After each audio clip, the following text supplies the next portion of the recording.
the Global Intercultural Storytelling Circle featuring Tik Tok.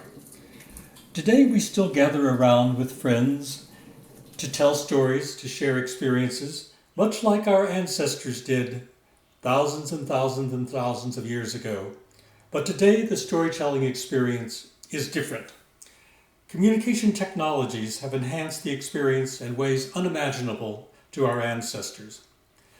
Today, I want to focus on one such communication application that allows us to engage in authentic communication around the globe, Tik Tok. Tik Tok creates a global storytelling network. Today, Tik Tok is available in over 30 languages and 141 countries. The Tik Tok app provides a platform for creators to share aspects of their life in short form video and audio clips. Tik Tok is still popular as a teenage platform with an entertainment focus, but now there is so much more. I would like to highlight some of the areas that featured in my global learning experience over the last couple of years. I've listened and learned from the first-person narratives of real people sharing their real-life experiences about their culture. Needless to say, my journey has been awakening. I gained new insights through listening to stories about race, prejudice, discrimination, power and dominance related to genocide, slavery, and the history hidden from us about race relations in the U.S. I've learned more about the GLBTQ experience and transphobia, and the role religion plays in prejudice and discrimination. I've learned how indigenous nations are reclaiming stolen land and the renaissance of their culture and rituals, and the worldview of different nations around the globe by exploring different understandings of cultural practices. All stories told by real people during their lives, sharing their lives for authentic listening and motivating practice across cultures. First, let's look at race and race relations in the U.S. After the dramatic videos showing the murder of George Floyd, a new awakening occurred around the globe. Tik Tok narratives brought this new awakening and also accompanying discomfort. Tik Tok stands with the Black community. Listen to some illustrative clips about Black codes and being born into slavery, recently selected from Tik Tok.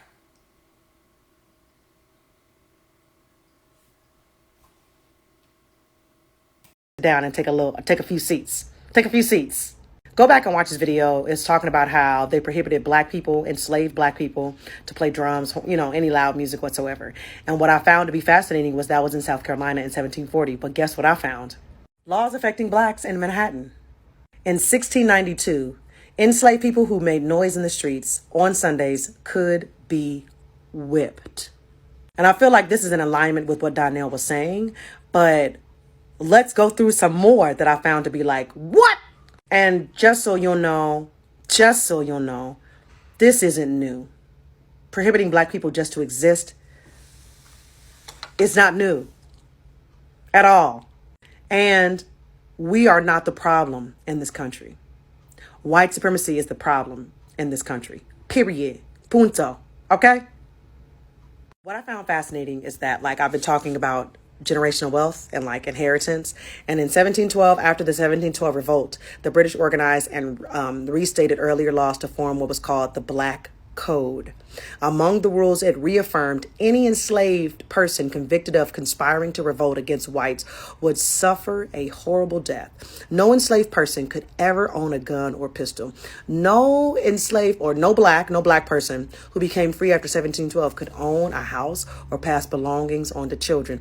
No enslaved person could be freed without a 200-pound bond being paid in case the former enslaved person became a public charge. Also, being a Karen was legal. In 1773, white residents were It says here, were required to take any enslaved person found in the streets after dark to be whipped. So if you see somebody just out here. I'm so glad you brought this up. See, I was born in the 80s, and I'm just the second generation born off the plantation. You see, my grandfather was born on the same plantation that his grandfather was born into slavery on. Yes, my grandfather's grandfather was born into slavery. And my grandfather, the man who raised my mother and her siblings, was born on that same plantation. And here it is, the plantation that my grandfather was born on, Chaseley Farms in Monroeville, Alabama. Now, they say slavery ended a long time ago, but it didn't. It just got renamed and split into two separate factions. The first is the criminal justice system and the prison industrial complex, where slavery as a punishment for anyone who's been convicted of a crime still exists within the United States today. Peep the 13th Amendment. The second iteration of slavery was known as sharecropping, where you continue to work on the plantation that you were just freed from in exchange for housing and a share of the profits. If you needed anything like supplies or garden tools, that was credited to the plantation owner.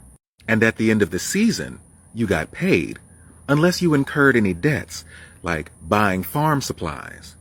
And in that case, you didn't get paid at all. That's how my grandfather grew up, on a plantation as a sharecropper, until he ran away to Louisiana, where he met my grandmother, and together they gave birth to my mother and my uncle and my aunts, who were the first generation born off the plantation, making my cousins and I the second generation born off the plantation. The lessons he learned growing up on a plantation, he took with him for the rest of his life. There's so much to learn from these first-hand experiences. Let's look at another group that we find on TikTok.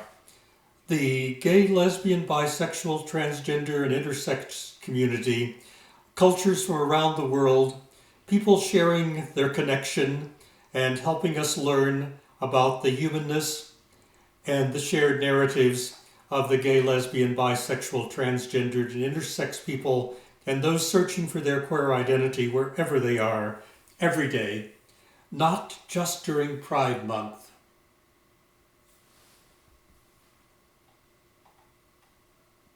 This is a really great question, and I have the perfect background, so I thought I'd answer this.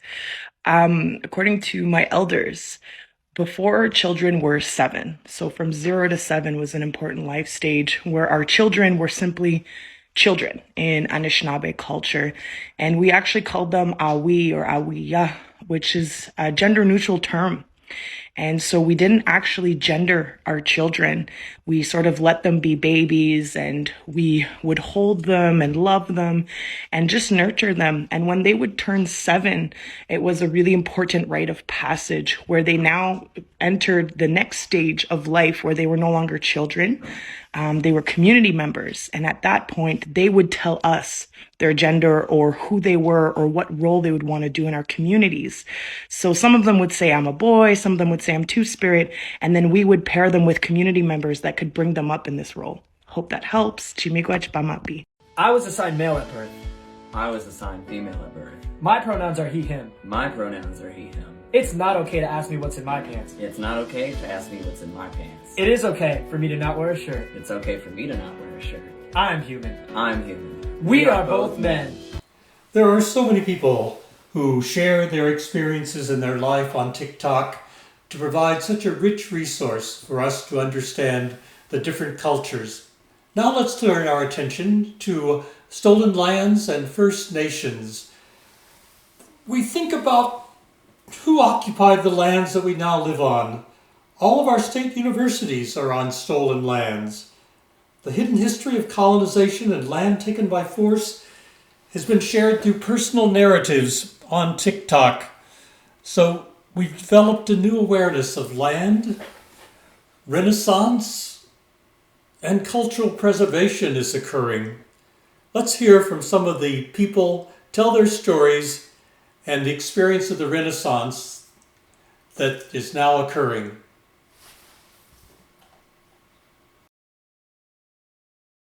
Little one, close your eyes. Mommy will stay here by your side. Because I love you. I'll be here always and forever.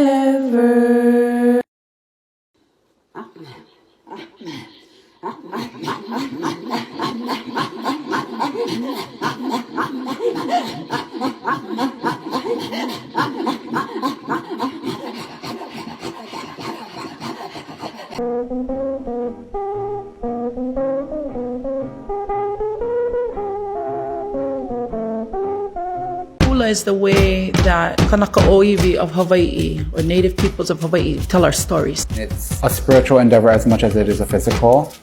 How are we going to make sure that the messages of these dances carry on forever? We hear the voices of Indigenous people and recognize the stolen land that we live on. Now let's turn our attention to cultures of the world and digital travel on Tik Tok. We may not all travel or live in another country, but we can still learn about those cultures. Not only what is readily available on the surface of the iceberg, but some of the underlying values and beliefs if we take a deep dive into the culture. Listen to real people talking about their culture on TikTok. Random Korean facts.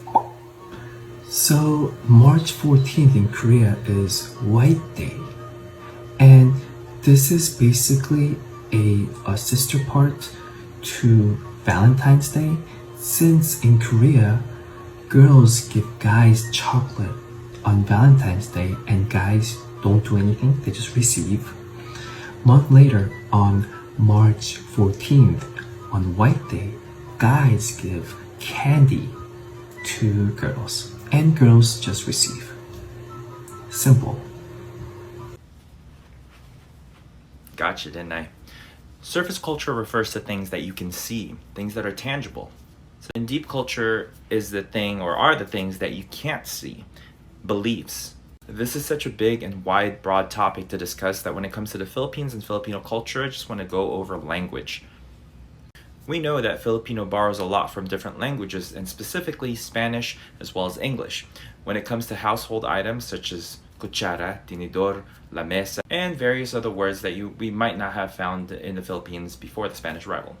However, when it comes to intrinsically Filipino aspects of our culture, such as pagkikisama, papakumbaba, kababayan, bayanihan, barangay, all of these are aspects of our culture that we did not inherit from the Spanish, and that's the difference between surface level and deep level culture.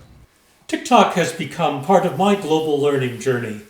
I've learned so much by listening to the real voices of people talk about racism, talk about their experience in LGBTQI culture, and Indigenous people, and listening to their stories of stolen land, and visiting world cultures, all through digital storytelling. TikTok has become a global storytelling circle for sharing and authentic listening.